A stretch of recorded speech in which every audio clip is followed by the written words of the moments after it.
Professor, this definite integral looks like it could be messy with that exponential in the denominator. It's actually a great candidate for a standard substitution. No need for guesswork. We're looking at the integral from 0 to 2 of 1 over 3 to the power of x plus 3. Let's solve it using formal integration steps.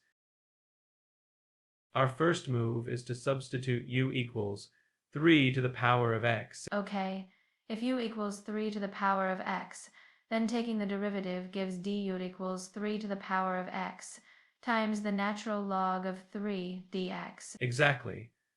So dx is equal to du divided by u times the natural log of 3. We also need to update our bounds for u. Correct. When x is 0, u is 3 to the 0, which is 1. And when x is 2, u is 3 squared, which is 9. Let's rewrite the entire integral in terms of u. The denominator becomes u plus 3.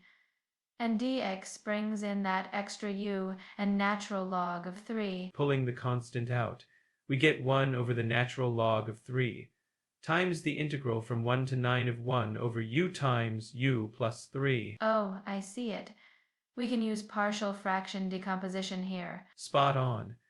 The expression 1 over u times u plus 3 decomposes cleanly. It separates into 1/3 times the quantity.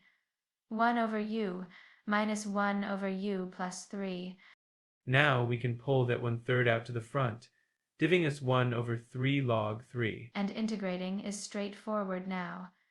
We just get the natural log of the absolute value of u minus the natural log of the absolute value of u plus 3. Evaluated from 1 to 9.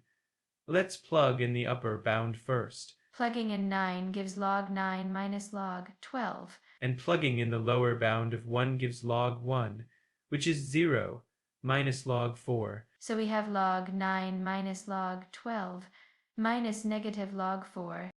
Let's simplify that using logarithm properties. The minus negative log 4 becomes plus log 4. We can combine them into a single logarithm. Log of 9 times 4 divided by 12. 9 times 4 is 36, and 36 over 12 is 3.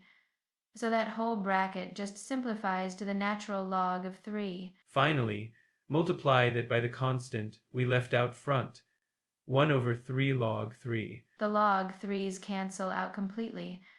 The final answer is just 1/3. Which matches option B perfectly.